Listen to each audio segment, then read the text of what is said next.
دور موجود کے محققین یہ کہتے ہیں کہ تم پردے میں عورت کو سمیٹ کر کے اس کی آزادی سلب کرنا چاہتے ہو، واجبی سا پردہ کافی ہے، لیکن چہرے کا، ہاتھوں کا اور دیگر جو ہے وہ کچھ اعضاء کا پردہ ضروری نہیں ہے، اور صرف عورت کا پردہ، مخصوص اعضاء کا پردہ شریعت نے دیا ہے۔ آپ کو مختلف چینلز پر بیٹھے ہوئے ایسے لوگ نظر آئیں گے جو اس بات کی اس نازک دور میں تبلیغ کرتے ہیں جب عورت پہلے ہی بے پردہ ہو چکی ہے، عورت پردے میں لپٹتی چلی جا رہی ہے اور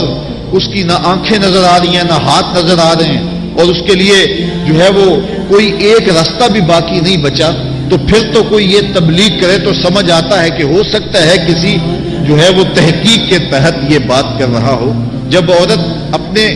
لباس سے بھی باہر ہوتی چلی جا رہی ہے تو اس وقت یہ تبلیغ کرنا کیا معنی رکھتی ہے سوائے کسی ایجنڈے کے تحت، اور اس کے پس منظر میں کچھ ہمیں دکھائی نہیں دیتا ہے۔ تو وہ کہتے ہیں کہ چہرے کا پردہ نہیں ہے، ہاتھوں کا پردہ نہیں ہے، پاؤں کا پردہ نہیں ہے۔ شاید وہ اس بات کو جو ہے وہ سمجھنے سے قاصر ہیں کہ یہ محارم کے لیے ہے۔ عورت کا مخصوص اعضاء کا پردہ تو اس کے باپ سے بھی ہے، اس کے بھائی سے بھی ہے، اس کے محارم سے بھی ہے، حتیٰ کہ بیٹے سے بھی ہے، لیکن یہ جو اعضاء ہیں ان کا پردہ بھی عورت کے اوپر لازم ہے، چونکہ جو شر پیدا ہوتی ہے وہ چہرے سے اس کا آغاز ہوتا ہے۔ تو میں ایک بات کہا کرتا ہوں کہ یہ جتنے دلائل ہیں ان دلائل کے جواب بھی علماء نے دیے ہیں، یہ ساری بحث کی جا سکتی ہے۔ میری مائیں بہنیں تصور کر لیں کہ سیدہ فاطمہ تو زہرا کا پردہ کیسا ہوگا، تو ان کے تصور میں حیا میں لپٹی ہوئی فاطمہ دکھائی دے گی۔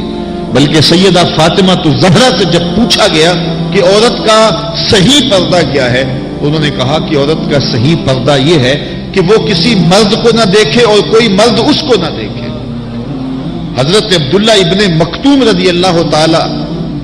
عنہ کے سامنے ازواج مطہرات نے پردہ نہیں کیا تو وہ آنکھوں سے نابینے تھے، تو حضور نے اس پر انہیں تنبیہ کی کہ تم نے پردہ کیوں نہیں کیا؟ تو انہوں نے کہا حضور وہ تو نابینا ہے، تو فرمایا کہ تم نابینا تو نہیں ہو۔ تو پردہ مرد سے بھی ہے، جہاں فتنے کا امکان بھی ہو، شریعت نے وہ راستہ ہی مسدود کر دیا ہے تاکہ کل کوئی فتنہ کھڑا نہ ہو جائے۔ تو میں سادی سی بات یہ کرتا ہوں کہ پردے کے حوالے سے دلائل کی دنیا بھی ایک بہت بڑی دنیا ہے، لیکن میری مائیں اور بہنیں یہ تصور کریں کہ سیدہ فاطمہ تو زہرا کا پردہ کیا ہوگا، تو یہ تصور کرنے سے ہی طبیعت میں حیا پیدا ہونا شروع ہو جائے گا، اور سیدہ کا پردہ اور ان کی عصمت اور ان کی آبرو کا انداز سمجھ میں آ جائے گا۔ حضرت اسماء بنت امیس رضی اللہ تعالیٰ عنہ فرماتی ہیں کہ میں سیدہ فاطمہ تو زہرا کے پاس بیٹھا کرتی تھی، اور انہیں سب سے زیادہ فکر اس بات کی تھی کہ زندگی میں تو عورت اپنے پردے کی حفاظت کر لیتی ہے، لیکن مرنے کے بعد جب پٹڑے پہ چارپائی پہ اسے ڈالا جاتا ہے تو اس کا جسم جو ہے وہ جنبش کرتا ہے اور وہ مختار نہیں ہوتی ہے، تو اعضاء دکھائی بھی دیتے ہیں، اعضاء کی حیت بھی سمجھ میں آتی ہے، تو یہ بڑا مشکل لمحہ ہوگا جو مرنے کے بعد درپیش ہوتا ہے۔ تو فرماتی ہے کہ میں نے انہیں کہا کہ جب حبشہ کی جانب ہجرت کی تھی تو میں بھی ان لوگوں میں شامل تھی، تو میں نے وہاں حبشہ میں دیکھا ہے کہ چارپائی کے چاروں پایوں کے ساتھ شاخ باندھ دیتے ہیں اور پھر ان کو درمیان میں جوڑ دیتے ہیں اور اس کے اوپر کپڑا ڈال دیتے ہیں اور یہ ایک ڈولی بن جاتی ہے۔ تو کہتی ہیں جب میں یہ بات بتائی تو سیدہ بہت زیادہ خوش ہوئی، کہا یہ تو ایک بہت اچھا طریقہ سمجھ میں آ گیا جس سے مرنے کے بعد بھی عورت کے پردے کی اور اس کے جسم کی حفاظت ہو سکے گی، کسی کی نظر نہیں پڑے گی۔ تو یہ وہ سیدہ ہیں کہ جنہوں نے اپنے پردے کی حفاظت یوں کی کہ غیر مرد نے انہیں نہیں دیکھا،